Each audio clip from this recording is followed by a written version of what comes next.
99%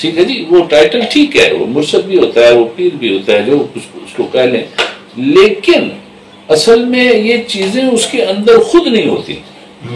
فی زمانہ جو پیر اور جو مرشدین ہیں ان کے اندر یہ ساری چیزیں نہیں ہیں. آپ دیکھیں نا یہ رومی کا یہ شعر، یہ کوالٹیز دیکھ لیں ذرا ان میں جی. خنجر خاموشی نہیں ہے، شمشیر جو نہیں ہے، نیزہ تنہائی نہیں ہے، درک ہجو نہیں ہے جی. وہ 24 گھنٹے جو ہے وہ بیچ میں مریدوں میں بیٹھے رہتے ہیں. اور اچھا اب یہ ہے کہ اس میں بنیادی مسئلہ یہ ہے کہ اللہ اللہ کرنا جو ہے یہ اس کا وصف ہے، وصف ہے. وہ جو اللہ کا بندہ ہے نا، وہ قرآن کریم میں اولیاء اکرام کے جو اللہ کے دوست ہیں ان کی جو خواص ہیں سارے کے سارے وہ اس میں موجود ہیں. لا خوف علیہم ولا ہم یحزنون، ان کو خوف نہیں ہوتا اور وہ کبھی غمگین بھی نہیں ہوتے ہیں. اور آپ دیکھ لیں یہ علامہ اقبال کو دیکھ لیں آپ جی، تو یہ کلندر کے اس مرتبے پر فائز تھے. یہ جو کلندر لاہوری کا کلندر لاہوری ان کو کہتے ہیں. لوگوں کے اپنے اپنے محسوسات ہیں. تو انہوں نے خود کلندر جزب حرف لا الہ کچھ نہیں رکھتا، فقیہ شہر کاروں ہے لغت ہائے حجازی تھا. کیا بات. اچھا اب اس میں جو ہے نا وہ علامہ اقبال جو نے وہ شروع میں جو مشاعرے پڑھے ہیں فلاحی مقاصد کے لیے، انجمن حمایت اسلام کے اور وہ دوسرے چند مشاعرے، اس کے بعد کوئی مشاعرہ میں نہیں گیا. اور آج اگر پاکستان میں جو ہمارے کلاسیکل شعراء ہیں ان کا اوسط نکالیں تو سب سے زیادہ پڑھا جانے والا اقبال ہی ہے. مشاعروں میں گیا اور پڑھا جاتا ہے. اچھا اب فی زمانہ جو شاعر ہیں وہ یہ سمجھتے ہیں کہ شاید مشاعرے پڑھنے سے ہماری بہت زیادہ پبلسٹی ہوگی اور ہم بہت زیادہ شہرت پا لیں گے. یہ بات نہیں ہے. اچھا سر، یہاں سوال یہ ہے تصوف میں صاحب صوف کو صوفی جیسے کہا جاتا ہے، یہ ٹرم کیسے آپ دیکھتے ہیں، یہ کیا ہے اس کی وجہ؟ دیکھیں جی بات یہ ہے جی کہ دیکھیں ایک حد فاصل ہے. جو رہبانیت ہے نا جی وہ اسلام میں نہیں. لا رہبانیت فی الاسلام، وہ اسلام میں نہیں ہے، رہبانیت نہیں ہے. اور لیکن دنیا سے جو ہے وہ اعتراض کرنے کا جو وہ عنصر ہے وہ موجود ہے. رسول پاک صلی اللہ علیہ وسلم نے اور قرآن نے بھی کہا کہ یہ دنیا کی زندگی کو تو کھیل تماشا ہے، اس میں وقت ضائع کرنے کی بجائے. اور پھر اللہ تعالیٰ نے بابان بہت کہا کہ ہم نے انسان کو صرف عبادت کے لیے پیدا کیا، اور عبادت میں مکارم اخلاق سب سے زیادہ ہے، سب سے زیادہ. اور آپ نے رسول پاک صلی اللہ علیہ وسلم کے فرمودات میں دیکھا ہوگا کہ ایک بھوکے کو کھانا کھلانے کا جو ثواب ہے وہ پتہ نہیں کتنے حج اور عمرے اور کتنی سالوں کی عبادت سے بھی زیادہ ہے. اس لیے مکارم اخلاق سے باہر تو تصوف ہے ہی نہیں ہے نا. اچھا اب یہ جو یہ ہندوانہ طرز عمل تھا نا یہ رہبانیت کا، اس سے مختلف ہے اسلام کا یہ جو صوفیزم ہے. اور یہ صوفیزم جو ہے وہ بنیادی طور پر یہ اپنے اندر جھانکنے کا ایک عمل ہے. ٹھیک ہے جی. دل دریاؤں سمندروں ڈونگے کون دلاندی جانے. اچھا اب بات یہ ہے کہ سارا منظر نامہ جو ہے وہ یہ بزرگوں کے نزدیک سارا منظر نامہ تو داخلی ہے، خارجی تو کچھ بھی نہیں ہے. اچھا خارجی تو وہ ہے کہ جو میں اور آپ ہم لوگ ایک دوسرے کو دیکھ رہے ہوتے ہیں، ایک دوسرے کے ساتھ معاملات کر رہے ہوتے ہیں. سارا جو نظام ہے روحانیت کا وہ تو داخلی ہے سارا. اور داخل میں اتنی وسعت ہے کہ یہ جو میں نے ابھی آپ کے سامنے شعر پڑھا تو اب اپنے من میں ڈوب کر پا جا سراغ زندگی، تو یہ اقبال نے بھی کہا، تمام صوفیہ اکرام نے کہا. اقبال کا جو تصور خودی ہے وہ بھی تصوف سے ریلیٹڈ ہے؟ نہیں دیکھیں وہ ایک الگ چیز ہے. نہیں دیکھیں تصور خودی جو ہے نا ان کا خودی جو ہے وہ اپنی ذات کو پہچاننے کا، اور بے خودی جو ہے وہ اس کا اجتماعی جو ایک تصور بنتا ہے وہ اس کی طرف اشارہ ہے. یعنی دیکھ لیں کہ ایک شخص عبادت کرتا ہے اور وہ تنہا بیٹھ کر کسی کمرے میں، اور وہ وہی شخص جو ہے وہ چلا جاتا ہے حج کے لیے، تو یہ بے خودی کا عمل ہے، کیونکہ وہ پھر ایک اجتماعی شبوں کا نام ہے ایکچولی۔ اچھا، بے خودی جو ہے اجتماعی شبوں کو کہا ہے علامہ نے۔ اچھا، یہ جو ٹرمز ہیں دو، ایک سالک بولا جاتا ہے اور ایک مجذوب بولا جاتا ہے، ہیں دونوں ہی صوفیزم میں شامل دونوں لوگ، یہ تھوڑی سی وضاحت فرما دیں۔ ہاں، میں یہ بڑا ضروری ہے جی، یہ بہت ضروری ہے۔ لوگ اس میں حد فاصل بھی نہیں رکھتے اور لوگ اس کے بارے میں بہت سارے مغالطوں کا بھی شکار ہو جاتے ہیں۔ دیکھیے، اہل اللہ جو ہیں وہ اللہ کے جو بزرگ ہیں، ان کا یہ کہنا ہے کہ کوئی بھی شخص انسان کامل کی نظر سے بھی اور عبادات سے بھی اور پھر مکارم اخلاق سے بھی اور کوئی اس کے اندر خوبیاں ہو، وہ اس سے بھی ایک مقام ہے اللہ کے نزدیک جس کو کہتے ہیں مقام فضل۔ یہ صوفیہ اکرام نے کہا مقام فضل، اس پر وہ فائز ہو جاتا ہے، وہ بندہ اس پر فائز ہو جاتا ہے۔ اور یہ کوئی ایک دو دن کا عمل نہیں ہے، یہ مسلسل عمل پیہم ہے یہ۔ تو وہ اس پر فائز ہو جاتا ہے، جب اس پر فائز ہوتا ہے تو وہاں پر اس کی استطاعت ہے۔ اگر تو وہ اپنے ہوش و حواس، مقام فضل ایک ایسا مقام ہے کہ جہاں پر اللہ تعالیٰ کی تجلیات کا ڈائریکٹ نزول ہوتا ہے۔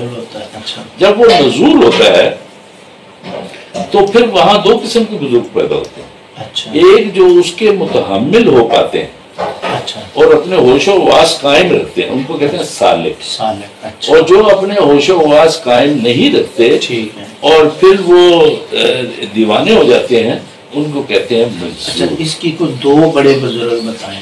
یہ جیسے کہ آپ دیکھ لیں، یہ بڑی امام جو ہیں یہ مجذوب ہیں، یہ مجذوب، اور ان کی اگر مثال میں دوں آپ کو سالک کی، تو وہ پیر محدود کی شاید۔ یہ احمد سر تھے تقریباً؟ نہیں، احمد سر تھے یا نہیں تھے، میں آپ کو وہ مثال ہے۔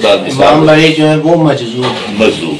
مجذوب کے پاس جانا، دعا کروانا۔ اچھا دیکھیے، مجذوب سے اعتراض کرنے کا حکم ہے شریعت، اس کے پاس زیادہ نہیں جانا چاہیے، اس لیے کہ وہ اپنے ہوش و حواس میں نہیں ہوتا، اس سے فائدے کی جگہ نقصان ہو پاتا ہے۔ اچھا، اس سے فائدے کی جگہ نقصان ہو جاتا ہے۔ اچھا، اور فائدہ بھی ہو جاتا ہے اس سے۔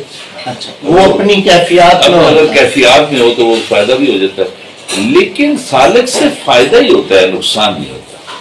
اچھا دیکھیے، میں اپنی ایک واردات آپ کو بتاتا ہوں کہ میرا آبائی علاقہ جو ہے راولپنڈی میں، وہ لال چوکتی چھاونی ہے، تو وہاں پر کسی زمانے میں پڑھتا تھا جب اسکول میں دوسری تیسری جماعت میں، تو مجھے پتا لگا کہ انڈس روڈ پر سائیں مرچو جو ہے وہ بیٹھا رہتا ہے۔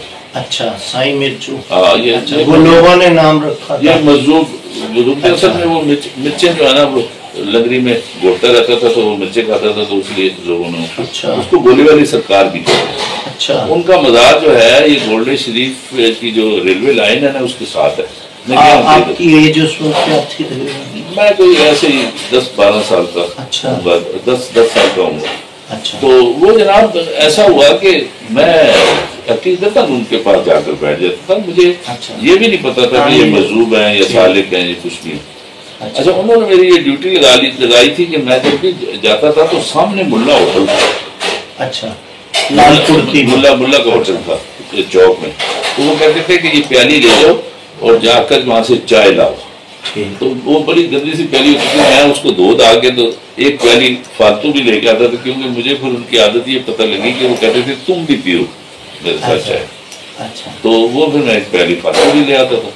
تو وہ چائے لاتا تھا، میں آدھی سے زیادہ ان کو دیتا تھا، کچھ میں لے لیتا تھا، میں پیتا تھا، اس کے بعد میں سلام کرتا تھا، بستہ اٹھاتا تھا، اسکول چلا گیا۔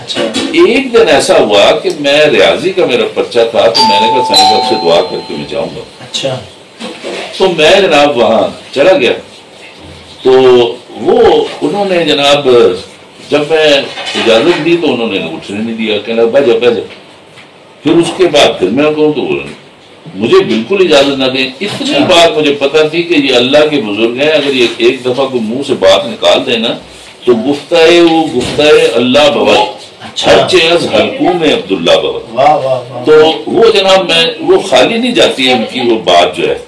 تو وہ میں جناب بیٹھا تھا یہاں تک کہ اسکول کا ٹائم ختم ہو گیا. میں اس کے بعد گھر چلا آیا اور میں بڑا رنجیدہ خاطر ہوا. میں نے کہا کہ یہ صورتحال ایسی ہے کہ جس میں وہ یہ ہوگا کہ میں فیل ہو جاؤں گا. لیکن آپ حیران ہوں گے اس بات سے کہ جب رزلٹ آیا تو سب سے زیادہ نمبر میرے اس میں ریاضی میں. پیپر بھی نہیں دیا ریاضی میں.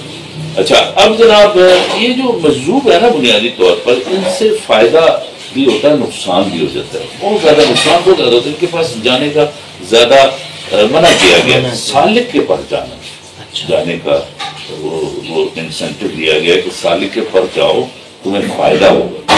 پیر میرے علی شاہ صاحب دیکھ لیں. پیر میرے علی شاہ صاحب جو تھے وہ مرتبے کے اعتبار سے پذیرائی کرتے تھے. ایک شخص نے ان کو خط لکھا کہ میرے لیے وہ دعا کرو کہ جو آپ نے فلاں پیر خانے والوں کے لیے کی.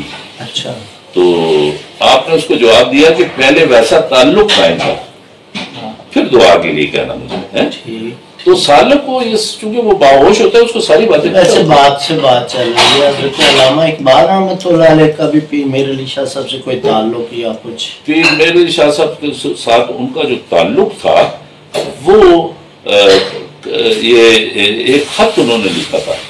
وہ کسی زمانے میں ایک تو 1921 میں جب یہ چھپی نا یہ اسرار خودی ٹھیک ہے تو اس میں قضیہ بہت بڑا سامنے آ گیا. وہ اس میں یہ تھا کہ ابن عربی کی جو تعلیمات ہیں وہ ناگزیر ہیں یا قرآن کی تعلیمات ناگزیر ہیں. اس پر دو گروپ ہو گئے اور وہ بڑا پتھراؤ بھی ہوا علامہ پر. علامہ نے پھر نیکسٹ اس کا ایڈیشن چھاپا تو وہ حافظ کے خلاف جو انہوں نے نظم لکھی تھی 20 اشعار کی 20 سے کم و بیش اشعار تھے تو وہ انہوں نے حذف کر دی. اچھا اب کسی زمانے میں علامہ جو تھے وہ یہ پہلے وحدت الشہود کے وہ کہتے تھے کہ عوام الناس کے لیے وحدت الشہود زیادہ مناسب ہے. اچھا لگے تو یہ جو تصوف کے دو نظریات پہلے سن لینا.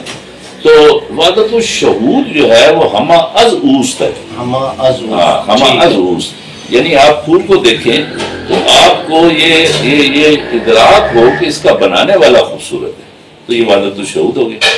لیکن اگر پھول کو آپ دیکھیں تو آپ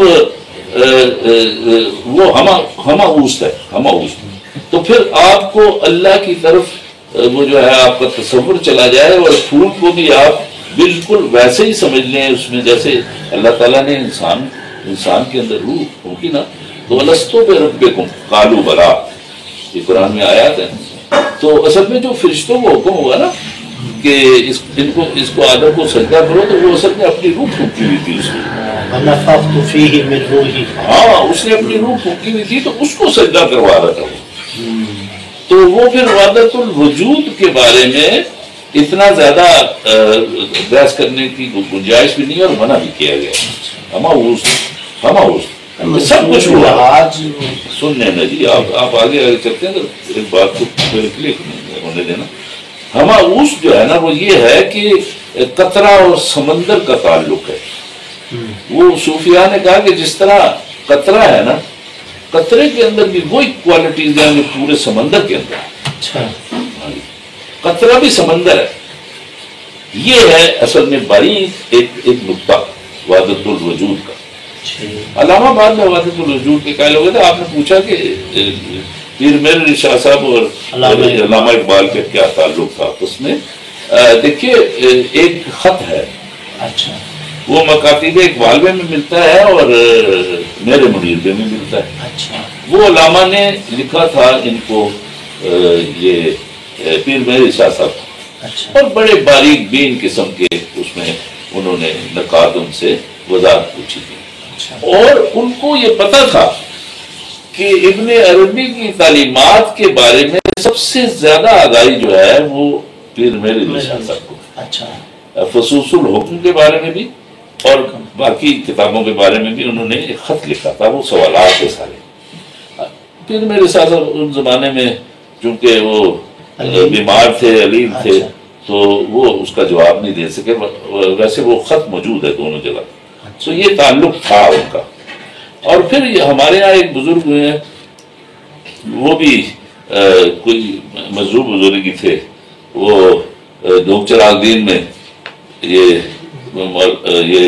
تھے نا ڈاکٹر عبدالغنی صاحب کے ساتھ ہی، جی سائیں اللہ بخش نقش بندی، ان کے بارے میں بھی یہ تھا کہ علامہ نے ان کو بھی خط لکھا تھا، وہ دستیاب نہیں ہو سکا۔ میں نے چونکہ عزیز ملک پر کی نا پی ایچ ڈی، تو میں وہ خط بہت تلاش کرتا رہا، مجھے نہیں ملا وہ خط۔ اچھا، وہ میں بات کر رہا تھا کہ ابن عربی کی تعلیمات اور قرآن کا آپس میں کانٹرڈکشن لوگوں نے قضیہ پیدا کر دیا۔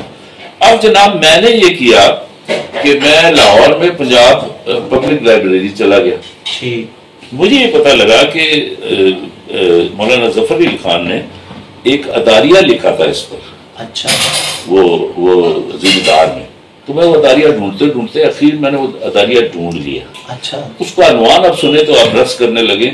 وہ جناب ایسا عنوان تھا کہ مارا نس باعد نہ فس، فس جو ہے نا فسوس سے ہے، اور نس آپ کو پتا ہے کہ قرآنی آیات کو کہتے ہیں، جی، تو اس پر انہوں نے وہ لکھا تھا، وہ اداریہ لکھا تھا، وہ اداریہ بھی میں نے پڑھا اور اس کو بھی میں نے اپنی تھیسس میں شامل کیا۔ اچھا، بات یہ ہے اصل میں کہ یہ سالک اور مجذوب کی وہ بات ہے۔ جی اب آپ سوال کریں۔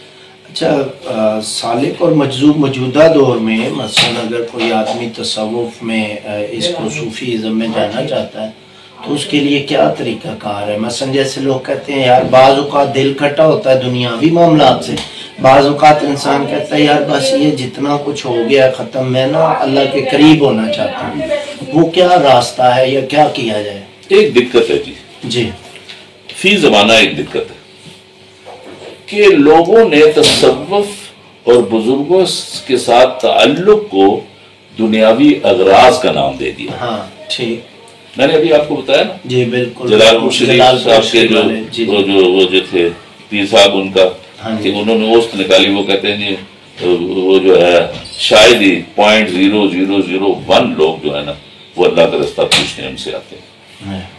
اچھا، رسول پاک صلی اللہ علیہ وسلم کے بعد بھی حضرت فاطمہ الزہرا رضی اللہ تعالی عنہا وہ گئیں اور انہوں نے جا کر کہا کہ آپ کے پاس مال غنیمت ہے، کچھ ہمیں دے دیں، ہم گھر میں کچھ خرچہ کر لیں گے اس کا کچھ اچھا کام۔ آپ نے فرمایا میں اس سے بہتر نا بات تمہیں بتاؤں، تو آپ نے وہ تصویر بتائی۔ یہ ہے باریک نکتہ اس میں کہ اصل میں بات یہ ہے کہ جو ہماری اغراض ہے نا، دنیاوی اغراض، اسی قسم کے پیر اور مرشد پیدا ہو گئے، اسی قسم کے پیر مرشد پیدا ہو گئے، اور وہ شف کرتے ہیں تو وہ کہتے ہیں جا تیرا کام ہو گیا، کسی کو بیٹا دے رہے ہیں، کسی کو کچھ دے رہے ہیں۔ پیر نصیر الدین نصیر رحمۃ اللہ علیہ سے ہماری بڑی نیاز بندی تھی، میں ان کے قدموں میں بیٹھا ہوں، وہ ساری زندگی یہی تبلیغ کرتے رہے کہ خدا کا نام ہے، ان سے نہ مانگو، اللہ سے مانگو۔ چیر میرے علی شاہ صاحب کے وہ پوتے تھے، پڑپوتے تھے۔ تو اب دیکھیے، اب یہ صورت حال ہے، اصل میں تصوف جو ہے وہ 7 پردوں میں چھپ گیا ہے، اللہ کا بندہ ملتا ہی نہیں ہے، صرف یہ ہے کہ تلاش کرنے کی بات ہے، وہ نظر کی بات ہے۔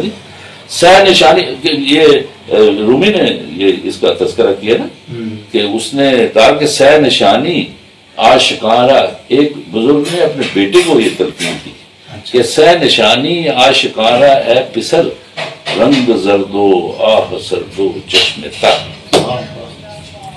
تو وہ پھر پہنچ گیا ہوگا، وہ اپنے ہدف پہ پہنچ گیا ہوگا۔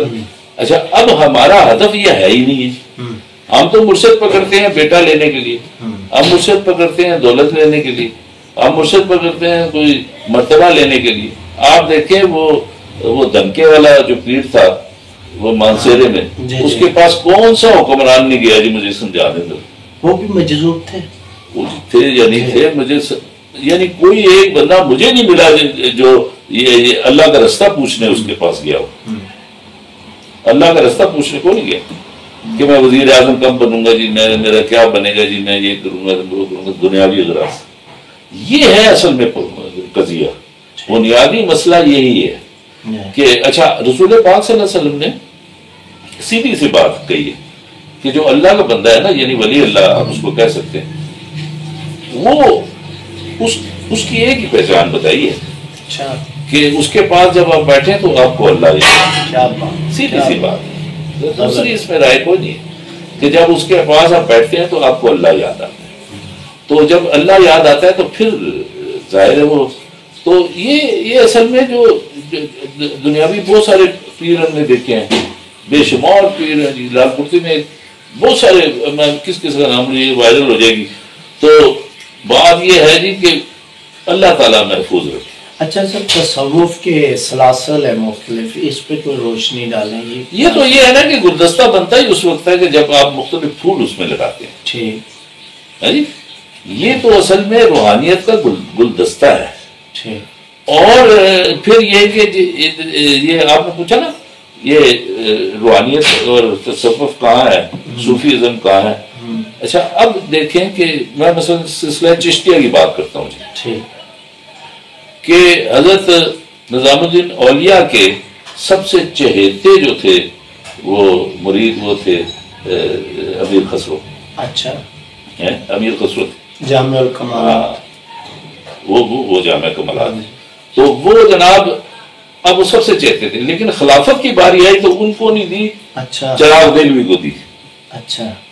یہ خلافت جو ہے یہ بنیادی طور پر یہ نسل در نسل چلتی نہیں ہے.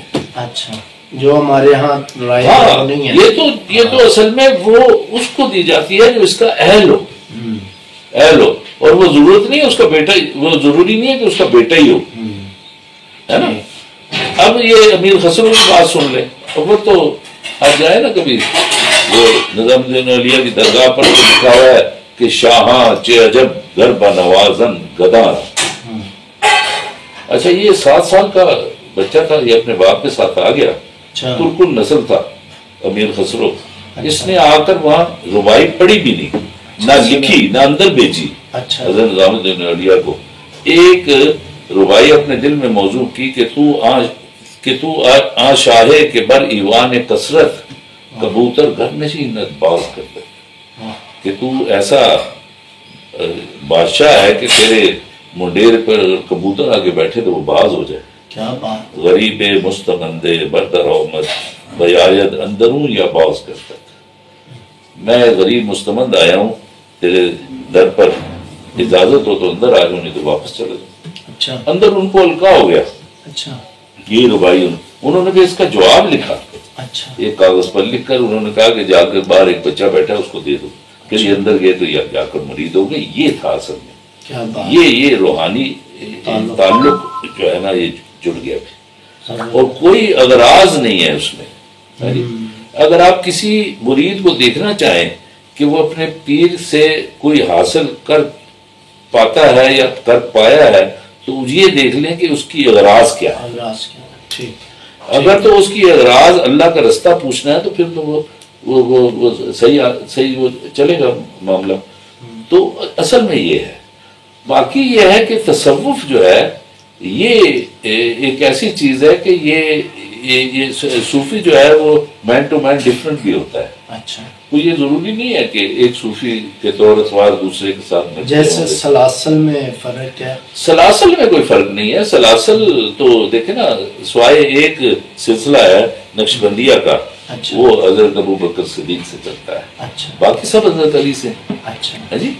انا مدینۃ العلم وعلی بابها. جی. اور رسول پاک صلی اللہ علیہ وسلم نے جو حضرت علی کی تعریف کی ہے وہ بھی تو معمولی تعریف تو نہیں ہے. ایک جگہ حضرت رسول پاک صلی اللہ علیہ وسلم آیا کہ قرآن علی سے ہے اور علی قرآن سے ہے. اور اگر قرآن کے 10 حصے کریں تو 9 جو ہیں وہ حضرت علی کو ملیں گے. تو انہوں نے بانٹنے تھے نا وہ، تو انہوں نے مختلف سلاسل کے لیے بانٹے ہیں جی. اور وہ سارا سلسلہ تو کوئی ایسا مسئلہ نہیں ہے. یہ گلدستہ ہے اصل میں. جب تک اس میں مختلف رنگوں کے پھول نہیں لگائیں گے آپ وہ گلدستہ بنے گئے. اچھا. آپ کس سلسلے کے زیادہ مائل ہیں، کس چیز سلسلے کی طرف زیادہ رجحان ہے؟ میرا یہ خیال ہے جی کہ آپ خوشہ چینی کریں. اچھا. خوشہ چینی کریں. جہاں کہیں آپ کو کوئی نظر آتا ہے اس میں کوئی ایسا شگوفہ ایسا پھول، اس کو اپنے دامن میں لے لیں. اچھا، اس کو سمجھنے کے لیے تصوف کو یا مزید اس راہ میں اترنے کے لیے ذوق و شوق پیدا کرنے کے لیے کوئی کتابیں بھی سجیسٹ کرتے ہیں یا کوئی طریقہ کوئی عمل کیا کیا جائے؟ مطلب ایسے دیکھیں عمل جو ہے نا وہ علامہ اقبال والا وہ زیادہ صاحب ہے. اچھا. ان کی ملاقات تو نہیں ہوئی نا، رومی تو ان سے پہلے کہیں گزر گئے. ٹھیک ہے جی. تو وہ انہوں نے کہا کہ پیر رومی خوک رو اکثیر کر از غباء رم جلوے آ تعمیر کر. تو وہ اصل میں جیسے کہ یہ ہے نا میاں محمد بخش، تو ان کے پیر بھی ان سے پہلے گزر گئے تھے، لیکن روحانی فیض تو بعد میں. فیض اب جب مرضی حاصل کر سکتے ہیں، اس کے لیے ضروری نہیں کہ وہ بندہ زندہ ہو. ٹھیک. وہ اللہ کا بندہ اگر نہیں بھی زندہ پھر بھی آپ اس سے لے سکتے ہیں. اور آپ نے علامہ نے جا بجا یہ باتیں کی ہیں. اسی کشمکش میں گزری میری زندگی کی راتیں، کبھی سوز و سازے کبھی پیچھے رہا. تو اصل میں بات یہ ہے کہ یہ ڈیپینڈ کرتا ہے کہ کتنے آپ اس کے ساتھ منسلک ہیں. اور یہ لوگ مرتے نہیں ہیں یار، یہ زندہ رہتے ہیں. یہ اپنے فیوز و برکات بانٹ رہے ہوتے ہیں اگر کوئی لینا چاہے. رسول پاک صلی اللہ علیہ وسلم بھی زندہ ہے، تو وہ بھی اپنے فیوز و برکات جو ہیں وہ بانٹ رہے ہوتے ہیں. تو وہ کوئی لینا چاہے تو لے لے، نہیں لینا چاہے تو ظاہر وہ. لیکن یہ ہے کہ یہ تائید عزتی سے ہوتا ہے. اچھا. یہ اللہ کے اذن سے ہوتا ہے. پورے قرآن کریم میں اللہ تعالیٰ نے فرمایا کہ جس کو چاہیں ہدایت دے دیں، جس کو چاہیں گمراہ کر دیں. لیکن ایک بات ہدایت کے بارے میں کہا کہ اگر اس کے اندر خود یہ ایک وہ پوٹینشیل ہو تو پھر ہم اس کو ہدایت دے دیں گے. تو وہ جناب یہ روکیں گے جناب. اور جنید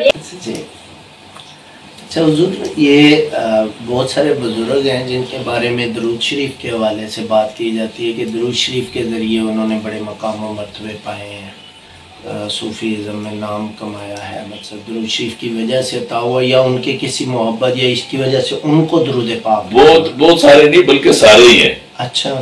درود شریف تو ایک ایسا وظیفہ ہے، ایک ایسا عمل ہے کہ اس کے بغیر تو کوئی بندہ ولی اللہ بنتا ہی نہیں ہے. میں شروانی شریف کے بابا جی کے سے میں نے سبق لیا ہے. وہ ان کا بیعت کرنے کا یہ حلقہ ارادت میں لینے کا یہ طریقہ تھا کہ وہ یہ درود شریف پڑھاتے تھے جس کو ذکر سلطانی کا درود. اور میرے ساتھ انہوں نے یہ کمال وہ کیا جی کہ وہ جو تسبیح پڑھ رہے تھے نا اپنے ہاتھ سے، وہ تسبیح مجھے انہوں نے دی. اچھا. اور میں نے جناب وہ پڑھ لیا. وہ اصل میں وہاں پر اجمیر شریف میں مدت مزید وہ وہاں پر ان کا قیام رہا، تو ان کو وہاں سے یہ ہوا اللہم صلی علی محمد و آلہ و اطرتہ بے عدد کل معلوم لک. تو یہ درود شریف ان کو وہاں سے ودیت ہوا اور ان کو یہ بھی کہا گیا کہ آپ اس کو پھیلائیں. اچھا.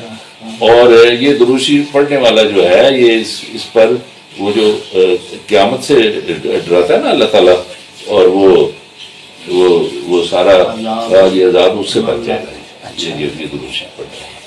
درود لکھی بھی، درود لکھی تو ویسے ہی لوگ وہ پڑھتے ہیں جی. یہ اس کا تعلق تو اس سے ہے نا محمود غزنوی سے. محمود غزنوی چونکہ 1,00,000 مرتبہ درود شریف پڑھتے تھے نا، تو ایک دن رسول پاک صلی اللہ علیہ وسلم ان کے خواب میں آئے اور انہوں نے کہا کہ آپ کو اتنا بڑا سلطنت سنبھالنی پڑتی ہے، آپ کے پاس ٹائم نہیں ہوتا، آپ 1,00,000 مرتبہ مجھ پہ درود پڑھتے ہیں، کیوں نہ میں آپ کو ایک ایسا درود شریف تعلیم کر دوں کہ جو آپ پڑھیں تو آپ کو 1,00,000 کا ثواب ملے. تو وہ درود لکھی پر انہوں نے تعلیم کیا، اسی وجہ سے اس کا نام درود لکھی. اچھا. اسی طرح علامہ اقبال رحمۃ اللہ علیہ کے بارے میں بھی درود کی کوئی مقدار؟ علامہ اقبال نے پڑھا جی، وہ انہوں نے 1 کروڑ مرتبہ پڑھا درود شریف. اور میں نے آپ کو بتایا نا کہ درود شریف تو بنیادی وظیفہ ہے. یہ اس کے بغیر تو اب نماز بھی نہیں ہوتی. نماز پڑھ کے دکھائیں نا ذرا درود شریف کے بغیر. جی ہوتی ہے نماز؟ نہیں ہوتی. یہ تو مومن کی پہچان ہے نا جی. پھر ایک شخص آیا، اس نے کہا جی کہ میں دعا میں صرف درود شریف پڑھتا ہوں. آپ نے فرمایا تو آپ نے اس پر بہت خوشی کا اظہار کیا. ہاں جی. تو درود شریف ایک ایسی چیز ہے کہ یہ دعا بھی ہے اور دوا بھی ہے اور یہ رستہ بھی بتاتا ہے. اور چونکہ رسول پاک صلی اللہ علیہ وسلم کا تعلق ہو جاتا ہے، آپ ان پر درود شریف پڑھیں تو آپ ان پر سلام پڑھیں گے تو آپ پر بھی سلام پڑھیں گے. فَاذْكُرُونِي أَذْكُرْكُمْ. تو وہ پھر یہ صورتحال ہے اصل میں. اور اللہ تعالیٰ نے چونکہ وہ یہ کہا جی کہ میں بھی درود شریف پڑھتا ہوں، تو یہ تقلید عزدی ہوگی نا. تو تقلید عزدی آپ کریں گے تو وہ پھر کئی لوگوں نے صرف درود شریف پڑھ کے بڑے مقامات حاصل کیے. ہاں جی، بہت مقام حاصل کیے. لیکن میں ایک بات آپ کو بتاؤں، اگر آپ پیر یا مرشد تلاش کرنا چاہتے ہیں تو اپنی طلب میں اللہ کا رستہ ڈال لیں. دنیاوی طلب کو سب کو نگیٹ کر دیں. جو دنیاوی طلب ہے جتنی بھی، یہ ہے اصل میں تصوف.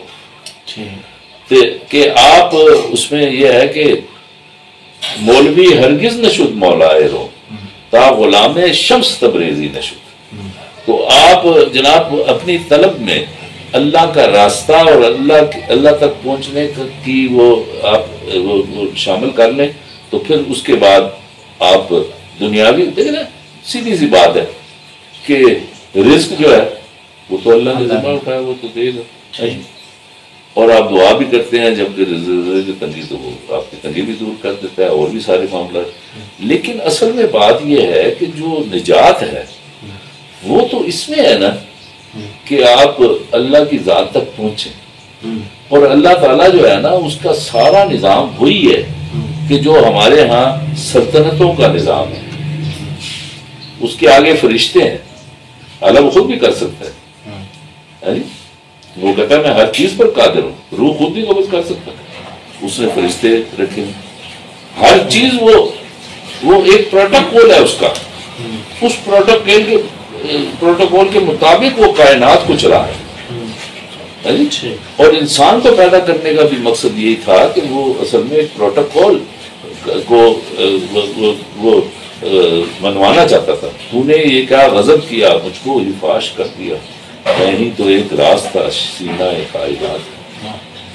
تو اصل میں بات یہ ہے کہ یہ جو تھے نا عرب کے کفار، ان کا یہ کہنا تھا کہ یہ تو بندہ ہمارے جیسا ہے یار، یہ بالکل وہی کھاتا ہے جو ہم کھاتے ہیں، یہ کیسے پیغمبر ہو گیا جی.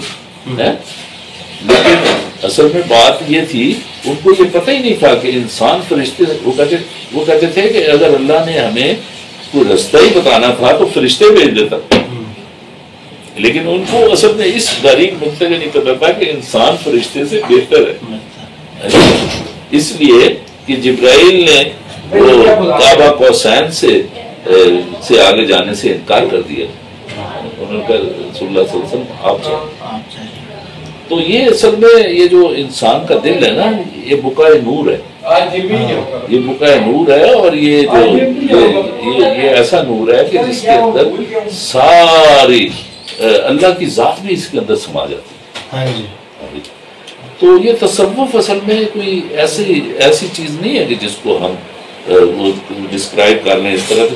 یہ ایک اصل میں مجاہدہ ہے. یہ اصل میں ایک مکارم اخلاق کا یہ مسلسل اور پہم. ایک شخص آیا حضرت امام حسن کے پاس، تو وہ تبرہ کرنے لگا حضرت علی پر، حضرت امام حسن پر بھی کرنے. آپ بالکل غصے میں نہیں آئے، آپ مسکراتے رہے. جب وہ بالکل وہ تھک گیا تو آپ نے اس کو فرمایا کھانا کھانا ہے. اس نے کہا کھانا. آپ نے کہا یار اس کو کھانا کیا. اس کے بعد ایک پیالہ تھا، اس میں چاندی بھر کے آپ نے اس کو دی. اور یہ فرمایا کہ اصل میں یہ دنیاوی جو مسائل ہیں اس سے تنگ آیا ہوا بندہ ہے. تو پھر اس نے آپ کی طرف رخ کیا اور اس نے کہا کہ مجھے پتہ چلا، اب پتہ چلا کہ آپ خانوادہ رسول ہیں. تو تصوف اصل میں یہ ہے. تصوف بڑی مشکل رہا ہے کہ جو گالی دے اس کو دعا دو، جو آپ کو گالی دے اس کو دعا دو. اچھا، جو آپ کو پتھر مارے اس کے لیے بھی دعا کرو. اس طرح سے